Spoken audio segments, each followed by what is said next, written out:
FRANKENSTEIN, or the Modern Prometheus, by Mary Shelley. Section 26. Chapter 24. My present situation was one in which all voluntary thought was swallowed up and lost. I was hurried away by fury. Revenge alone endowed me with strength and composure. It moulded my feelings and allowed me to be calculating and calm at periods when otherwise delirium or death would have been my portion. My first resolution was to quit Geneva for ever. My country, which, when I was happy and beloved, was dear to me, now in my adversity became hateful. I provided myself with a sum of money, together with a few jewels which had belonged to my mother, and departed. And now my wanderings began which are to cease but with life. I traversed a vast portion of the earth, and have endured all the hardships which travellers in deserts and barbarous countries are wont to meet.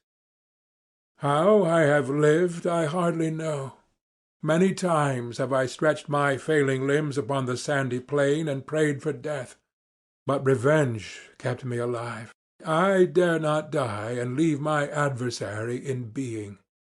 When I quitted Geneva, my first labour was to gain some clue by which I might trace the steps of my fiendish enemy.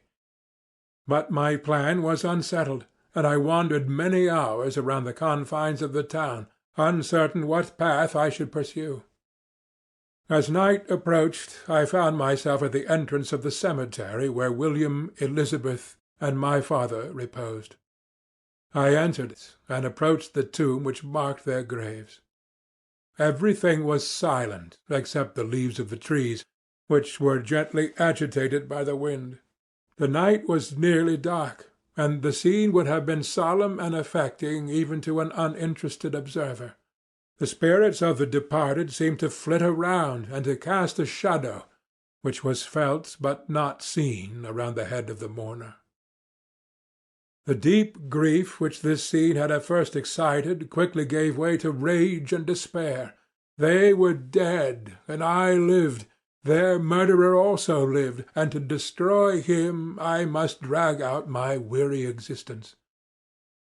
I knelt on the grass and kissed the earth, and with quivering lips exclaimed, "By the sacred earth on which I kneel, by the shades that wander near me, by the deep and eternal grief that I feel, I swear, and by thee, O night, and the spirits that preside over thee, to pursue the demon who caused this misery, until he or I shall perish in mortal conflict.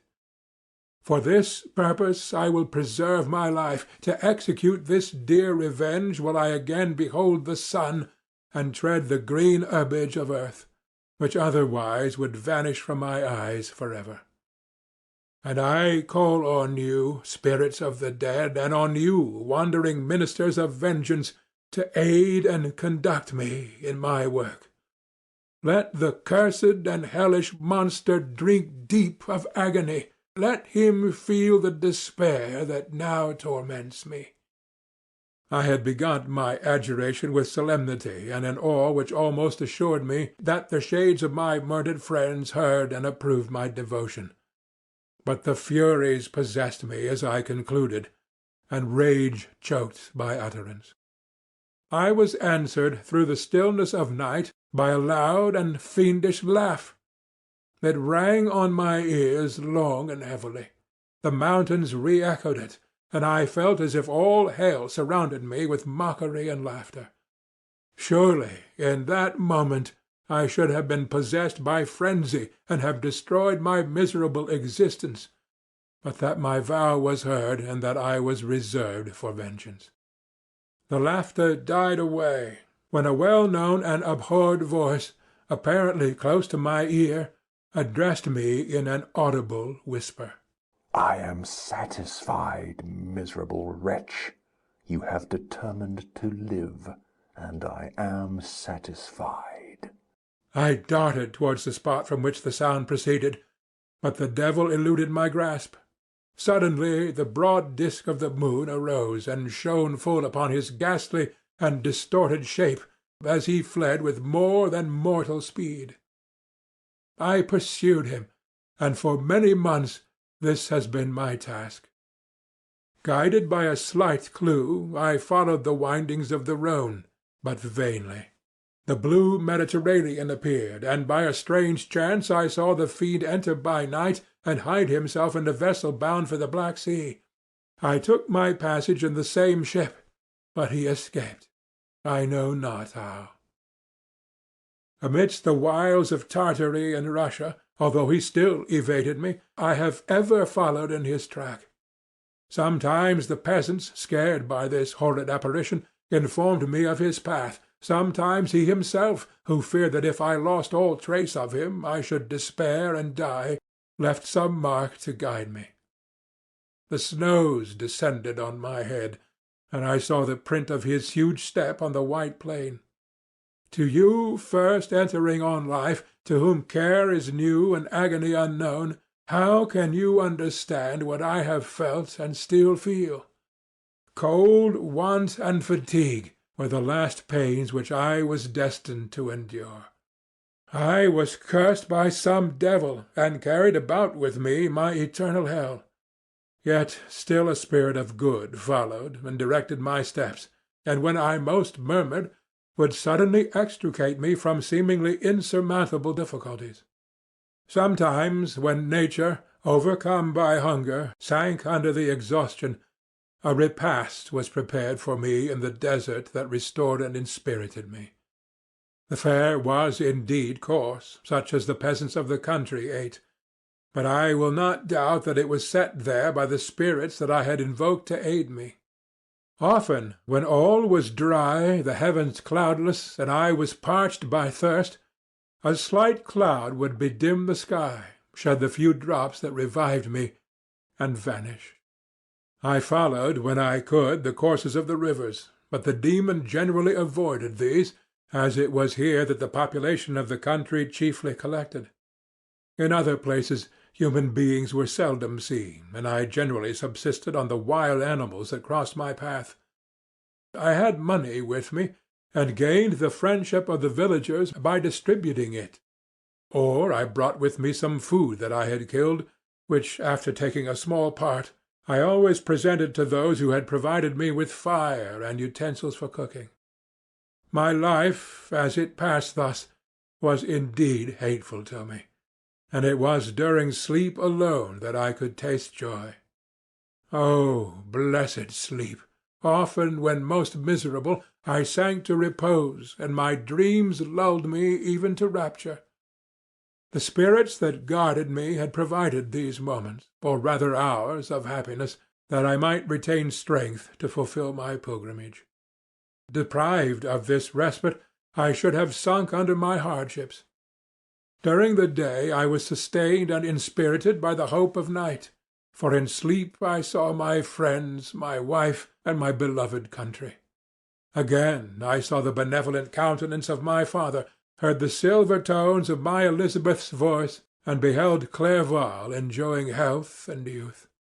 Often, when wearied by a toilsome march, I persuaded myself that I was dreaming until night should come, and that I should then enjoy reality in the arms of my dearest friends. What agonizing fondness did I feel for them! How did I cling to their dear forms, as sometimes they haunted even my waking hours, and persuade myself that they still lived! At such moments vengeance that burned within me died in my heart, and I pursued my path towards the destruction of the demon more as a task enjoined by heaven, as the mechanical impulse of some power of which I was unconscious, than as the ardent desire of my soul. What his feelings were whom I pursued I cannot know. Sometimes, indeed, he left marks in writing on the barks of the trees or cut in stone that guided me and instigated my fury.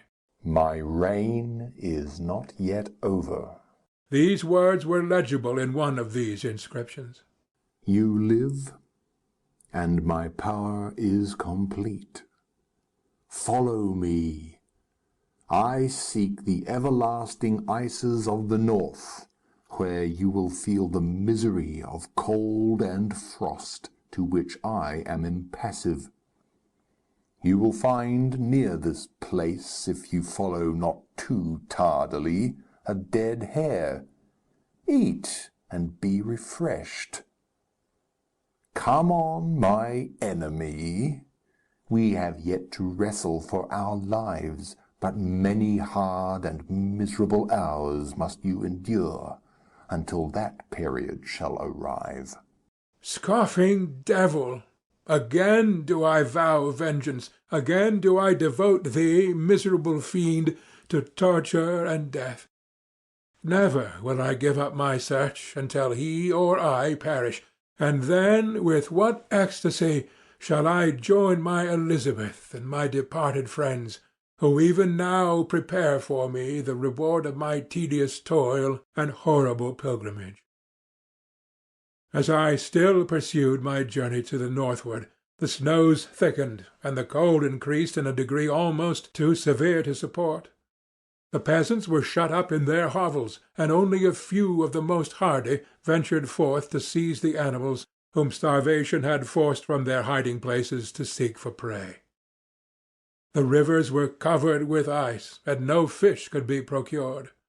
And thus I was cut off from my chief article of maintenance. The triumph of my enemy increased with the difficulty of my labours. One inscription that he left was in these words: Prepare. Your toils only begin. Wrap yourself in furs and provide food, for we shall soon enter upon a journey where your sufferings will satisfy my everlasting hatred. My courage and perseverance were invigorated by these scoffing words.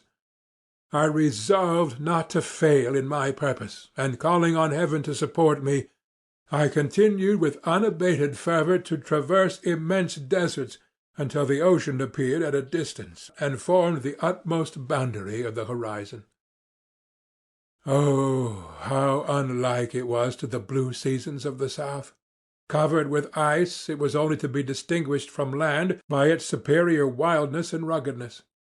The Greeks wept for joy when they beheld the Mediterranean from the hills of Asia, and hailed with rapture the boundary of their toils.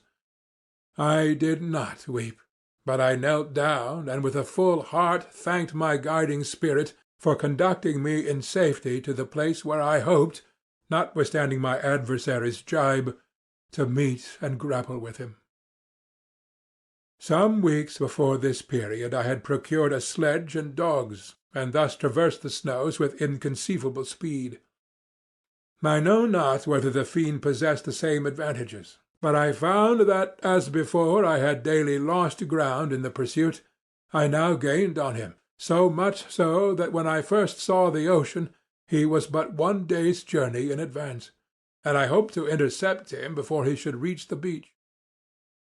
With new courage, therefore, I pressed on, and in 2 days arrived at the wretched hamlet on the seashore. I inquired of the inhabitants concerning the fiend, and gained accurate information. A gigantic monster, they said, had arrived the night before, armed with a gun and many pistols, putting to flight the inhabitants of a solitary cottage through fear of his terrific appearance.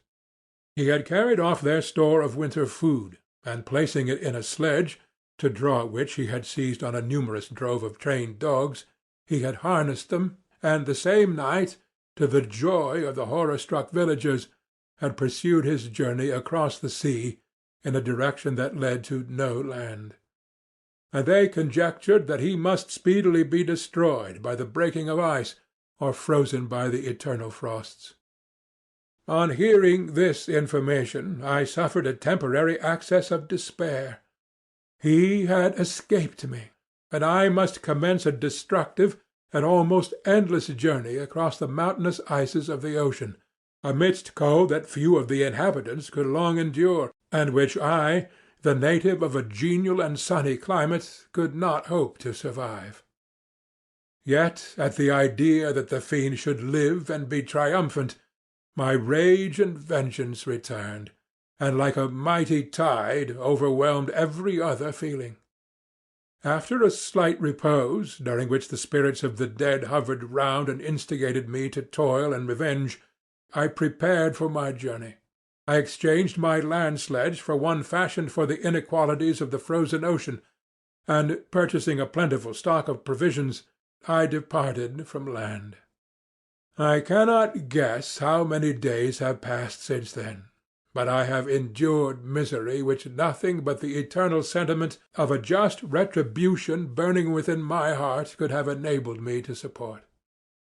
Immense and rugged mountains of ice often barred up my passage, and I often heard the thunder of the ground sea, which threatened my destruction. But again the frost came and made the paths of the sea secure. By the quantity of provision which I had consumed, I should guess that I had passed 3 weeks in this journey, and the continual protraction of hope returning back upon the heart often wrung bitter drops of despondency and grief from my eyes. Despair had indeed almost secured her prey, and I should soon have sunk beneath this misery. Once, after the poor animals that conveyed me had with incredible toil gained the summit of a sloping ice mountain, and one, sinking under his fatigue, died, I viewed the expanse before me with anguish, when suddenly my eye caught a dark speck upon the dusky plain. I strained my sight to discover what it could be, and uttered a wild cry of ecstasy when I distinguished a sledge and the distorted proportions of a well-known form within. Oh, with what a burning gush did hope revisit my heart! Warm tears filled my eyes, which I hastily wiped away, that they might not intercept the view I had of the demon. But still my sight was dimmed by the burning drops, until, giving way to the emotion that oppressed me, I wept aloud. But this was not the time for delay. I disencumbered the dogs of their dead companion, gave them a plentiful portion of food, and after an hour's rest, which was absolutely necessary, and yet which was bitterly irksome to me, I continued my route. The sledge was still visible, nor did I again lose sight of it except at the moments when for a short time some ice rock concealed it with its intervening crags. I indeed perceptibly gained on it, and when, after 2 days' journey, I beheld my enemy at no more than a mile distant, my heart bounded within me. But now, when I appeared almost within grasp of my foe, my hopes were suddenly extinguished, and I lost all trace of him more utterly than I had ever done before. A ground sea was heard. The thunder of its progress, as the waters rolled and swelled beneath me, became every moment more ominous and terrific. I pressed on, but in vain. The wind arose, the sea roared, and as with the mighty shock of an earthquake, it split and cracked with a tremendous and overwhelming sound. The work was soon finished. In a few minutes a tumultuous sea rolled between me and my enemy, and I was left drifting on a scattered piece of ice that was continually lessening and thus preparing for me a hideous death. In this manner many appalling hours passed. Several of my dogs died, and I myself was about to sink under the accumulation of distress, when I saw your vessel riding at anchor, and holding forth to me hopes of succor and life. I had no conception that vessels ever came so far north, and was astounded at the sight. I quickly destroyed part of my sledge to construct oars, and by these means was enabled, with infinite fatigue, to move my ice raft in the direction of your ship. I had determined, if you were going southwards, still to trust myself to the mercy of the seas rather than abandon my purpose. I hoped to induce you to grant me a boat with which I could pursue my enemy. But your direction was northwards. You took me on board when my vigor was exhausted, and I should soon have sunk under my multiplied hardships into a death which I still dread, for my task is unfulfilled. Oh, when will my guiding spirit, in conducting me to the demon, allow me the rest I so much desire? Or must I die, and he yet live? If I do, swear to me, Walton, that he shall not escape, that you will seek him and satisfy my vengeance in his death. And do I dare to ask of you to undertake my pilgrimage, to endure the hardships that I have undergone? No, I am not so selfish.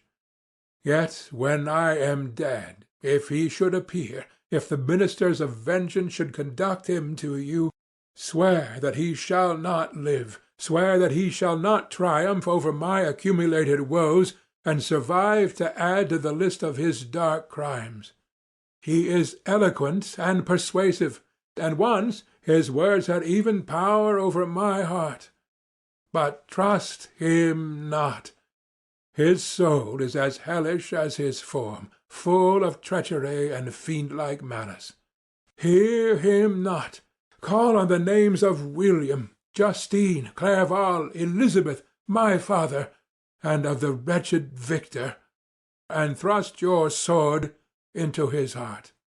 I will hover near and direct the steel aright. August 26th, in an undisclosed year in the 18th century. You have read this strange and terrific story, Margaret, and do you not feel your blood congeal with horror, like that which even now curdles mine? Sometimes, seized with sudden agony, he would not continue his tale. At others, his voice broken yet piercing, uttered with difficulty the words so replete with anguish.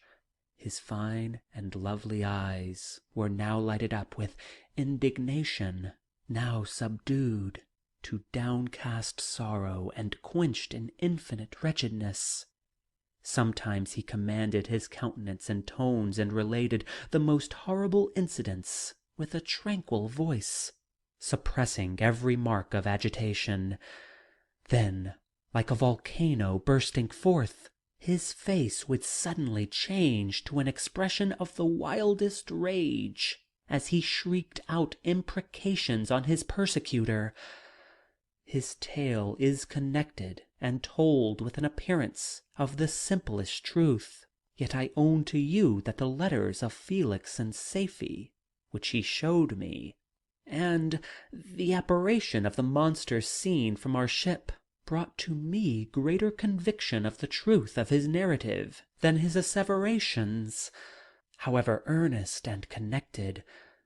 Such a monster has, then, really existed. I cannot doubt it, yet I am lost in surprise and admiration. Sometimes I endeavored to gain from Frankenstein the particulars of his creature's formation, but on this point he was impenetrable. "Are you mad, my friend?" said he. "Or whither does your senseless curiosity lead you? Would you also create for yourself and the world a demoniacal enemy? Peace, peace! Learn my miseries, and do not seek to increase your own."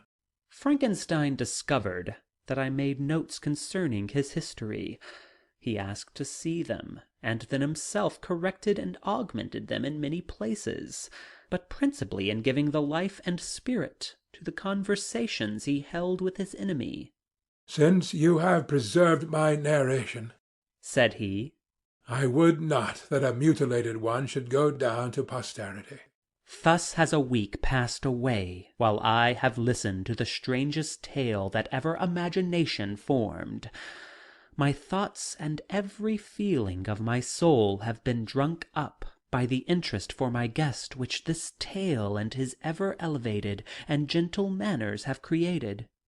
I wish to soothe him, yet can I counsel one so infinitely miserable, so destitute of every hope of consolation, to live? Oh, no! The only joy that he can now know will be when he composes his shattered spirit to peace and death. Yet he enjoys one comfort, the offspring of solitude and delirium.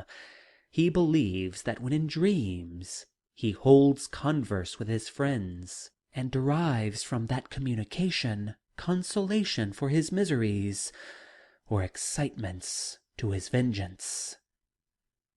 That they are not the creations of his fancy, but the beings themselves who visit him from the regions of a remote world. This faith gives a solemnity to his reveries that render them to me almost as imposing and interesting as truth. Our conversations are not always confined to his own history and misfortunes. On every point of general literature he displays unbounded knowledge and quick and piercing apprehension. His eloquence is forcible and touching, nor can I hear him when he relates a pathetic incident or endeavors to move the passions of pity or love without tears. Oh, what a glorious creature must he have been in the days of his prosperity, when he is thus noble and godlike in ruin. He seems to feel his own worth and the greatness of his fall. "When younger," said he, "I believed myself destined for some great enterprise. My feelings were profound, but I possessed a coolness of judgment that fitted me for illustrious achievements. This sentiment of the worth of my nature supported me when others would have been oppressed, for I deemed it criminal to throw away in useless grief those talents that might be useful to my fellow creatures. When I reflected on the work I had completed, no less a one than the creation of a sensitive and rational animal, I could not rank myself with the herd of common projectors. But this thought, which supported me in the commencement of my career, now serves only to plunge me lower in the dust. All my speculations and hopes are as nothing, and like the archangel who aspired to omnipotence, I am chained in an eternal hell. My imagination was vivid, yet my powers of analysis and application were intense. By the union of these qualities, I conceived the idea and executed the creation of a man. Even now I can recollect without passion my reveries while the work was incomplete. I trod heaven in my thoughts, now exulting in my powers, now burning from the idea of their effects. From my infancy I was imbued with high hopes and a lofty ambition. But how am I sunk! Oh, my friend, if you had known me as I once was, you would not recognize me in this state of degradation. Despondency rarely visited my heart. A high destiny seemed to bear on me, until I fell, never, never again to rise. Must I then lose this admirable being? I have longed for a friend. I have sought one who would sympathize with and love me. Behold, on these desert seas I have found such a one, but I fear I have gained him only to know his value and lose him. I would reconcile him to life, but he repulses the idea. "I thank you, Walton," he said, "for your kind intentions towards so miserable a wretch. But when you speak of new ties and fresh affections, think you that any can replace those who are gone? Can any man be to me as Clerval was, or any woman another Elizabeth? Even where the affections are not strongly moved by any superior excellence, the companions of our childhood always possess a certain power over our minds, which hardly any later friend can obtain.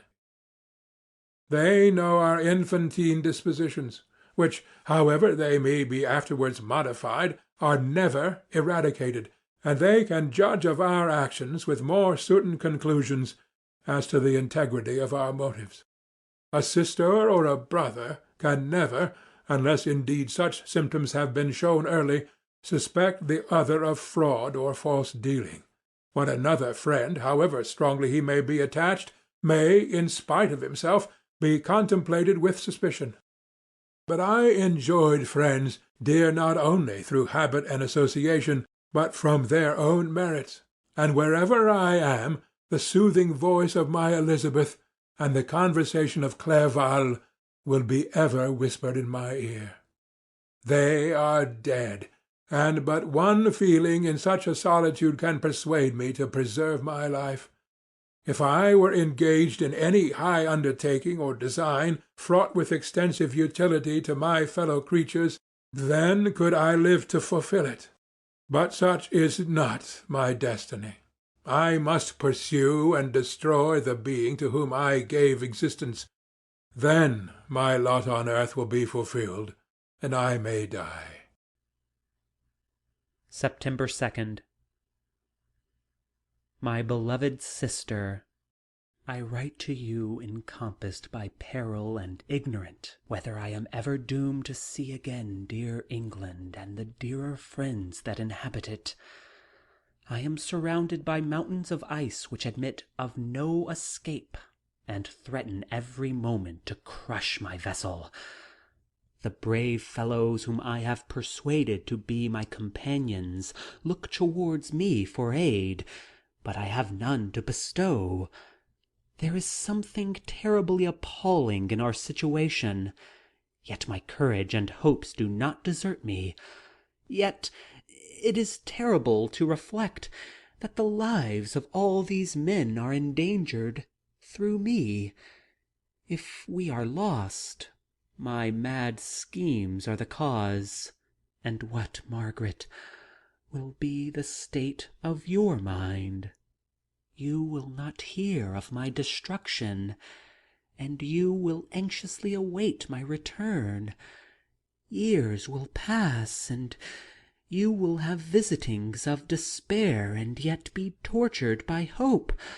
Oh, my beloved sister, the sickening failing of your heartfelt expectations is in prospect more terrible to me than my own death. But you have a husband and lovely children. You may be happy. Heaven bless you, and make you so. My unfortunate guest regards me with the tenderest compassion. He endeavors to fill me with hope, and talks as if life were a possession which he valued. He reminds me how often the same accidents have happened to other navigators who have attempted this sea, and in spite of myself, he fills me with cheerful auguries. Even the sailors feel the power of his eloquence. When he speaks, they no longer despair. He rouses their energies, and while they hear his voice, they believe these vast mountains of ice are molehills which will vanish before the resolutions of man. These feelings are transitory. Each day of expectation delayed fills them with fear, and I almost dread a mutiny caused by this despair.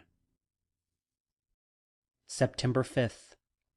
A scene has just passed of such uncommon interest that, although it is highly probable that these papers may never reach you, yet I cannot forbear recording it. We are still surrounded by mountains of ice, still in imminent danger of being crushed in their conflict. The cold is excessive, and many of my unfortunate comrades have already found a grave amidst this scene of desolation. Frankenstein has daily declined in health. A feverish fire still glimmers in his eyes, but he is exhausted, and when suddenly roused to any exertion, he speedily sinks into apparent lifelessness. I mentioned in my last letter the fears I entertained of a mutiny. This morning, as I sat watching the wan countenance of my friend, his eyes half closed, and his limbs hanging listlessly, I was roused by half a dozen of the sailors, who demanded admission into the cabin. They entered, and their leader addressed me. He told me that he and his companions had been chosen by the other sailors to come in deputation to me to make me a requisition, which, in justice, I could not refuse. We were immured in ice, and should probably never escape. But they feared that, if, as was possible, the ice should dissipate and a free passage be opened, I should be rash enough to continue my voyage, and lead them into fresh dangers, after they might happily have surmounted this. They insisted, therefore, that I should engage with a solemn promise that if the vessel should be freed I would instantly direct my course southwards. This speech troubled me. I had not despaired, nor had I yet conceived the idea of returning if set free. Yet could I in justice, or even in possibility, refuse this demand? I hesitated before I answered, but Frankenstein, who had at first been silent, and indeed appeared hardly to have force enough to attend, now roused himself. His eyes sparkled, and his cheeks flushed with momentary vigor. Turning towards the men, he said, "What do you mean? What do you demand of your captain? Are you then so easily turned from your design? Did you not call this a glorious expedition? And wherefore was it glorious? Not because the way was smooth and placid as a southern sea, but because it was full of dangers and terror, because at every new incident your fortitude was to be called forth and your courage exhibited, because danger and death surrounded it, and these you were to brave and overcome. For this was it a glorious, for this was it an honorable undertaking. You were hereafter to be hailed as the benefactors of your species, your names adored as belonging to brave men who encountered death for honor and the benefit of mankind. And now, behold, with the first imagination of danger, or, if you will, the first mighty and terrific trial of your courage, you shrink away and are content to be handed down as men who had not strength enough to endure cold and peril. And so, poor souls, they were chilly and returned to their warm firesides. Why, that requires not this preparation. Ye need not have come thus far and dragged your captain to the shame of a defeat merely to prove yourselves cowards. Oh, be men, and be more than men. Be steady to your purposes and firm as a rock. This ice is not made of such stuff as your hearts may be. It is mutable and cannot withstand you, if you say that it shall not. Do not return to your families with the stigma of disgrace marked on your brows. Return as heroes who have fought and conquered, and who know not what it is to turn their backs on the foe." He spoke this with a voice so modulated to the different feelings expressed in his speech, with an eye so full of lofty design and heroism, that can you wonder that these men were moved? They looked at one another and were unable to reply. I spoke. I told them to retire and consider of what had been said, that I would not lead them farther north if they strenuously desired the contrary, but that I hoped that, with reflection, their courage would return. They retired, and I turned towards my friend, but he had sunken longer, and almost deprived of life. How all this will terminate, I know not. But I had rather die than return shamefully, my purpose unfulfilled. Yet I fear such will be my fate. The men, unsupported by ideas of glory and honor, can never willingly continue to endure their present hardships. September 7th. The die is cast. I have consented to return if we are not destroyed. Thus are my hopes blasted by cowardice and indecision. I come back ignorant and disappointed. It requires more philosophy than I possess to bear this injustice with patience. September 12th. It is past. I am returning to England. I have lost my hopes of utility and glory. I have lost my friend. But I will endeavor to detail these bitter circumstances to you, my dear sister, and while I have wafted towards England and towards you, I will not despond. September 9th. The ice began to move, and roarings like thunder were heard at a distance, as the island split and cracked in every direction.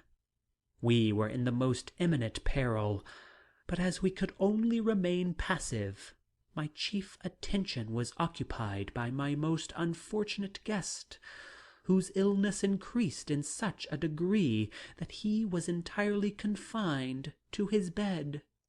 The ice cracked behind us and was driven with force towards the north. The breeze sprang from the west, and on the 11th the passage towards the south became perfectly free. When the sailors saw this, and that their return to their native country was apparently assured, a shout of tumultuous joy broke from them, loud and long continued. Frankenstein, who was dozing, awoke and asked the cause of the tumult. "They shout," I said, "because they will soon return to England." Do you then really return? Oh, alas, yes. I cannot withstand their demands. I cannot lead them unwillingly to danger, and I must return. Do so if you will, but I will not. You may give up your purpose, but mine is assigned to me by heaven, and I dare not. I am weak, but surely the spirits who assist my vengeance will endow me with sufficient strength. Saying this, he endeavored to spring from the bed, but the exertion was too great for him. He fell back and fainted. It was long before he was restored, and I often thought that life was entirely extinct. At length he opened his eyes. He breathed with difficulty, and was unable to speak. The surgeon gave him a composing draught, and ordered us to leave him undisturbed. In the meantime he told me that my friend had certainly not many hours to live. His sentence was pronounced, and I could only grieve and be patient. I sat by his bed, watching him. His eyes were closed, and I thought he slept. But presently he came to me in a feeble voice, and bidding me come near, said, Alas! The strength I relied on is gone. I feel that I shall soon die, and he, my enemy and persecutor, may still be in being. Think not, Walton, that in the last moments of my existence I feel that burning hatred and ardent desire of revenge I once expressed. But I feel myself justified in desiring the death of my adversary. During these last days I have been occupied in examining my past conduct, nor do I find it blamable.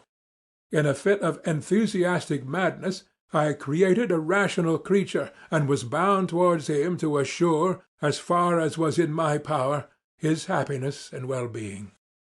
This was my duty, but there was another still paramount to that.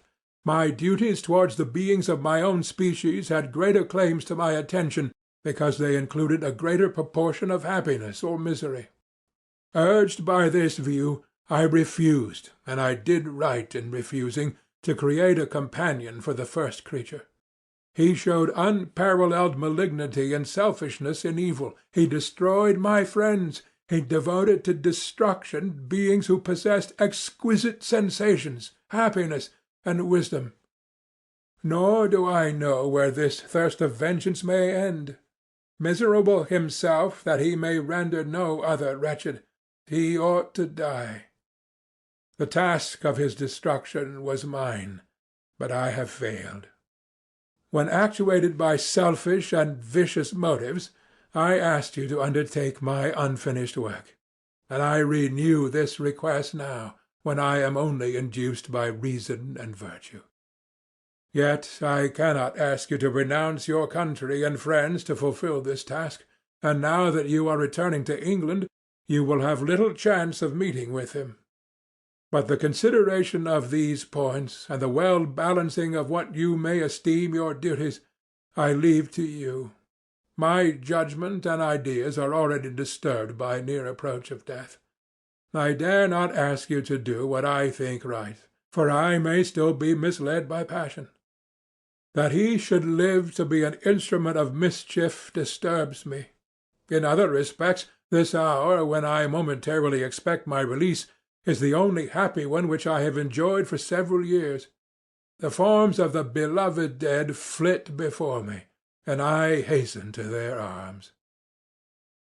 Farewell, Walton. Seek happiness in tranquillity and avoid ambition, even if it be only the apparently innocent one of distinguishing yourself in science and discoveries.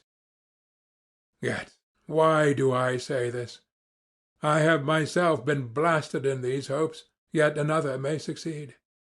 His voice became fainter as he spoke, and at length, exhausted by his effort, he sank into silence. About half an hour afterwards he attempted again to speak, but was unable. He pressed my hand feebly, and his eyes closed forever, while the irradiation of a gentle smile passed away from his lips. Margaret, what comment can I make on the untimely extinction of this glorious spirit? What can I say that will enable you to understand the depth of my sorrow? All that I should express would be inadequate and feeble. My tears flow. My mind is overshadowed by a cloud of disappointment. But I journey towards England, and I may there find consolation. I am interrupted. What do these sounds portend? It is midnight. The breeze blows fairly, and the watch on deck scarcely stir. Again there is a sound as of a human voice, but hoarser. It comes from the cabin where the remains of Frankenstein still lie. I must arise and examine. Good night, my sister. Great God! What a scene has just taken place! I am yet dizzy with the remembrance of it. I hardly know whether I shall have the power to detail it. Yet the tale which I have recorded would be incomplete without this final and wonderful catastrophe. I entered the cabin, where lay the remains of my ill-fated and admirable friend. Over him hung a form which I cannot find words to describe. Gigantic in stature, yet uncouth and distorted in its proportions. As he hung over the coffin, his face was concealed by long locks of ragged hair, but one vast hand was extended, in colour and apparent texture like that of a mummy. When he heard the sound of my approach, he ceased to utter exclamations of grief and horror, and sprung towards the window. Never did I behold a vision so horrible as his face, of such loathsome yet appalling hideousness. I shut my eyes involuntarily, and endeavoured to recollect what were my duties with regard to this destroyer. I called on him to stay. He paused, looking on me with wonder, and again turning towards the lifeless form of this creature, he seemed to forget my presence, and every feature and gesture seemed instigated by the wildest rage of some uncontrollable passion. "That is also my victim," he exclaimed. "In his murder my crimes are consummated. The miserable series of my being is wound to its close. O Frankenstein, generous and self-devoted being, what does it avail that I now ask thee to pardon me? I, who irretrievably destroyed thee by destroying all thou lovest. Alas! He is cold, he cannot answer me." His voice seemed suffocated, and my first impulses, which had suggested to me the duty of obeying the dying request of my friend in destroying his enemy, were now suspended by a mixture of curiosity and compassion. I approached this tremendous being. I dared not again raise my eyes to his face. There was something so scaring and unearthly in his ugliness. I attempted to speak, but the words died away on my lips. The monster continued to utter wild and incoherent self-reproaches. At length I gathered resolution to address him, in a pause of the tempest of his passion. "Your repentance," I said, "is now superfluous. If you had listened to the voice of conscience and heeded the stings of remorse before you had urged your diabolical vengeance to this extremity, Frankenstein would have lived." "And do you dream?" said the demon. "Do you think that I was then dead to agony and remorse? He continued, pointing to the corpse, he suffered not in the consummation of the deed. Oh, not the 10,000th portion of the anguish that was mine during the lingering detail of its execution. A frightful selfishness hurried me on while my heart was poisoned with remorse. Think you that the groans of Clerval were music to my ears? My heart was fashioned to be susceptible of love and sympathy, and when wrenched by misery to vice and hatred, it did not endure the violence of the change without torture such as you cannot even imagine. After the murder of Clerval, I returned to Switzerland, heartbroken and overcome. I pitied Frankenstein. My pity amounted to horror. I abhorred myself. But when I discovered that he, the author at once of my existence and of its unspeakable torments, dared to hope for happiness, that while he accumulated wretchedness and despair upon me, he sought his own enjoyment in feelings and passions, from the indulgence of which I was forever barred, then impotent envy and bitter indignation filled me with an insatiable thirst for vengeance. I recollected my threat, and resolved that it should be accomplished. I knew that I was preparing for myself a deadly torture, but I was the slave, not the master, of an impulse which I detested, yet could not disobey. Yet when she died, nay, then I was not miserable. I had cast off all feeling, subdued all anguish, to riot in the excess of my despair. Evil thenceforth became my good. Urged thus far, I had no choice but to adapt my nature to an element which I had willingly chosen. The completion of my demoniacal design became an insatiable passion. And now it is ended. There is my last victim. I was at first touched by the expressions of his misery, yet when I called to mind what Frankenstein had said of his powers of eloquence and persuasion, and when I again cast my eyes on the lifeless form of my friend, indignation was rekindled within me. "Wretch," I said, "it is well that you have come here to whine over the desolation that you have made. You throw a torch into a pile of buildings, and when they are consumed, you sit among the ruins and lament the fall. Hypocritical fiend! If he whom you mourn still lived, still would he be the object. Again would he become the prey of your accursed vengeance. It is not pity that you feel. You lament only because the victim of your malignity is withdrawn from your power." Oh, it is not thus, not thus, interrupted the being. Yet such must be the impression conveyed to you by what appears to be the purport of my actions.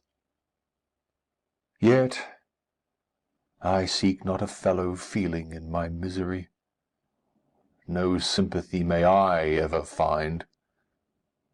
When I first sought it, it was the love of virtue, the feelings of happiness and affection, with which my whole being overflowed, that I wished to be participated.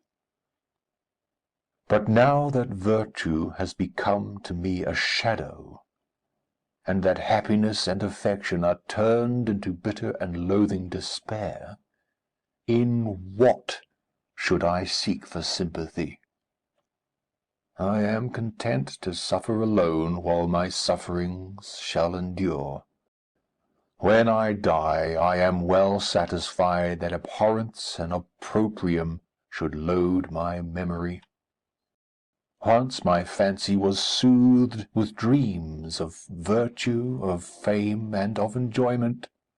Once I falsely hoped to meet with beings who, pardoning my outward form, would love me for the excellent qualities which I was capable of unfolding. I was nourished with high thoughts of honour and devotion. But now crime has degraded me beneath the meanest animal. No guilt, no mischief, no malignity, no misery can be found comparable to mine. When I run over the frightful catalogue of my sins, I cannot believe that I am the same creature whose thoughts were once filled with sublime and transcendent visions of the beauty and the majesty of goodness. But it is even so. The fallen angel becomes a malignant devil. Yet even that enemy of God and man had friends and associates in his desolation. I am alone. You, who call Frankenstein your friend, seem to have a knowledge of my crimes and his misfortunes. But in the detail which he gave you of them, he could not sum up the hours and months of misery which I endured, wasting in impotent passions.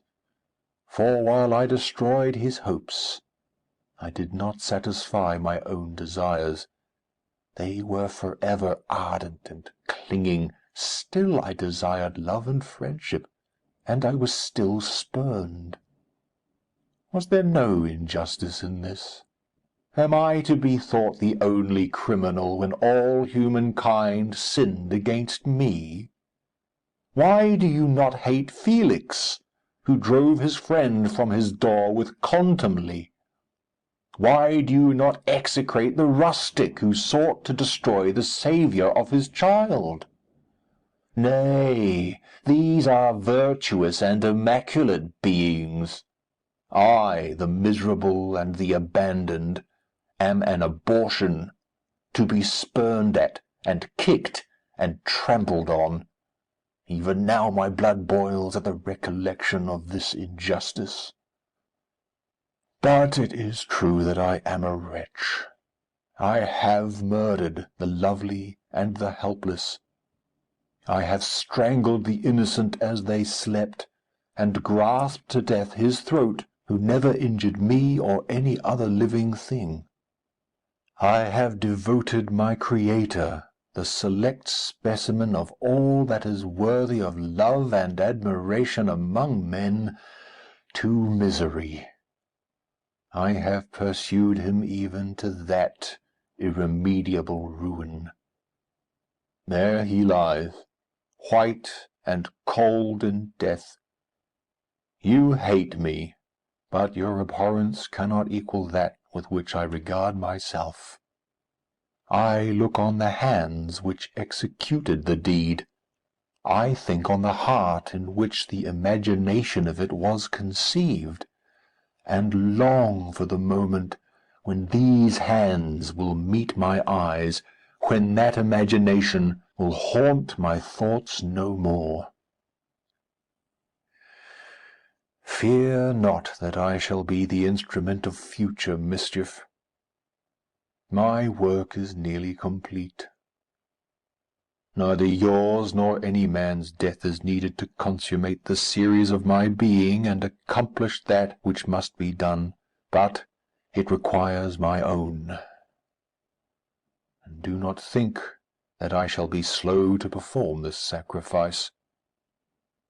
I shall quit your vessel on the ice raft which brought me thither, and shall seek the most northern extremity of the globe. I shall collect my funeral pile, and consume to ashes this miserable frame, that its remains may afford no light to any curious and unhallowed wretch who would create such another as I have been. I shall die. I shall no longer feel the agonies which now consume me, or be the prey of feelings unsatisfied yet unquenched. He is dead who called me into being, and when I shall be no more, the very remembrance of us both will speedily vanish.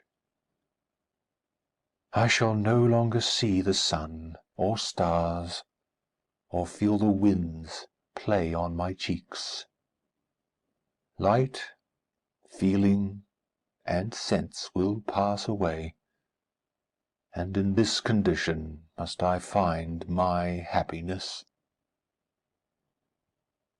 Some years ago, when the images which this world affords first opened upon me, when I felt the cheering warmth of summer, and heard the rustling of the leaves and the warbling of the birds, and these were all to me, I should have wept to die. Now it is my only consolation. Polluted by crimes, and torn by the bitterest remorse, where can I find rest but in death? Farewell! I leave you, and in you the last of humankind whom these eyes will ever behold. Farewell, Frankenstein! If thou wert yet alive, and yet cherished a desire of revenge against me, it would be better satiated in my life than in my destruction. But it was not so. Thou didst seek my extinction that I might not cause greater wretchedness. And if yet, in some mode unknown to me, thou hadst not ceased to think and feel, thou wouldst not desire against me a vengeance greater than that which I feel. Blasted as thou wert, my agony was still superior to thine. For the bitter sting of remorse will not cease to rankle in my wounds, until death shall close them for ever. But soon, he cried, with sad and solemn enthusiasm, I shall die, and what I now feel be no longer felt.